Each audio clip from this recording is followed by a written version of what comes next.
किसी व्यक्ति का हाथ आप देख रहे हैं और देख रहे हैं कि सारी उंगलियों के बीच में गैप बिल्कुल नहीं है। ठीक है। तो इसका मानना ये होता है कि ऐसा व्यक्ति सोच समझ के पैसा खर्च करता है। ऐसे व्यक्ति को पता होता है कि मेरी आय कितनी है और मैं कितना खर्च कर सकता हूँ। वहीं अगर हम देखते हैं कि कुछ लोगों के हाथ ऐसे होंगे जिनकी उंगलियों के बीच में आपको बहुत ज्यादा गैप मिलेगा। जैसे वो उंगलियां मिलाते भी है ना, तो उंगलियां पूरी मिल नहीं पाती, बीच बीच में छिद्र आपको नजर आएंगे।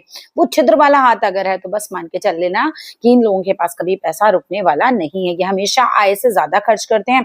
दूसरा, इनके जो विचार होंगे, विचारों का भी पूरा प्रभाव पड़ता है इस तरह से, जैसे जिनकी उंगलियां जो है आपस में मिलके चलेंगी, वो बहुत ज्यादा मिलके चलने वाले लोग होते हैं। और विचार भी उनके इस तरीके के होते हैं कि जो परिवार को लेकर साथ चले। वहीं जिनकी उंगलियां बीच बीच में से बहुत ज्यादा गैप लिए होती है, छिद्र बहुत ज्यादा बन रहे होते हैं, उनके विचार भी कुछ इतने ओपन हो जाते हैं कि समहाउ उन लोगों का फैमिली जो लाइफ जो होता है वो उतना हैप्पी नहीं हो पाता, क्योंकि वो कुछ इस तरह के विचार वाले जो होते हैं, जैसे कहते हैं बहुत ज्यादा आजाद ख्याल वो चीज।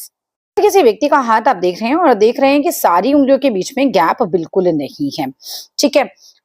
तो इसका मानना ये होता है कि ऐसा व्यक्ति सोच समझ के पैसा खर्च करता है। ऐसे व्यक्ति को पता होता है कि मेरी आय कितनी है और मैं कितना खर्च कर सकता हूँ। वहीं अगर हम देखते हैं कि कुछ लोगों के हाथ ऐसे होंगे जिनकी उंगलियों के बीच में आपको बहुत ज्यादा गैप मिलेगा। जैसे वो उंगलियां मिलाते भी है ना, तो उंगलियां पूरी मिल नहीं पाती, बीच बीच में छिद्र आपको नजर आएंगे। वो छिद्र वाला हाथ अगर है तो बस मान के चल लेना कि इन लोगों के पास कभी पैसा रुकने वाला नहीं है। ये हमेशा आय से ज्यादा खर्च करते हैं।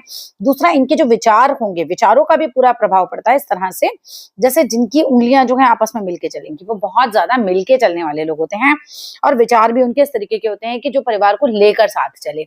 वहीं जिनकी उंगलियां बीच बीच में से बहुत ज्यादा गैप लिए होती है, छिद्र बहुत ज्यादा बन रहे होते हैं, उनके विचार भी कुछ इतने ओपन हो जाते हैं कि समहाउ उन लोगों का फैमिली जो लाइफ जो होता है वो उतना हैप्पी नहीं हो पाता, क्योंकि वो कुछ इस तरह के विचार वाले जो होते हैं, जैसे कहते हैं बहुत ज्यादा आजाद ख्याल वो चीज। किसी व्यक्ति का हाथ आप देख रहे हैं और देख रहे हैं कि सारी उंगलियों के बीच में गैप बिल्कुल नहीं है। ठीक है। तो इसका मानना ये होता है कि ऐसा व्यक्ति सोच समझ के पैसा खर्च करता है। ऐसे व्यक्ति को पता होता है कि मेरी आय कितनी है और मैं कितना खर्च कर सकता हूँ। वहीं अगर हम देखते हैं कि कुछ लोगों के हाथ ऐसे होंगे जिनकी उंगलियों के बीच में आपको बहुत ज्यादा गैप मिलेगा। जैसे वो उंगलियां मिलाते भी है ना, तो उंगलियां पूरी मिल नहीं पाती, बीच बीच में छिद्र आपको नजर आएंगे। वो छिद्र वाला हाथ अगर है तो बस मान के चल लेना कि इन लोगों के पास कभी पैसा रुकने वाला नहीं है। ये हमेशा आय से ज्यादा खर्च करते हैं। दूसरा, इनके जो विचार होंगे, विचारों का भी पूरा प्रभाव पड़ता है इस तरह से, जैसे जिनकी उंगलियां जो है आपस में मिलके चलेंगी, वो बहुत ज्यादा मिलके चलने वाले लोग होते हैं। और विचार भी उनके इस तरीके के होते हैं कि जो परिवार को लेकर साथ चले।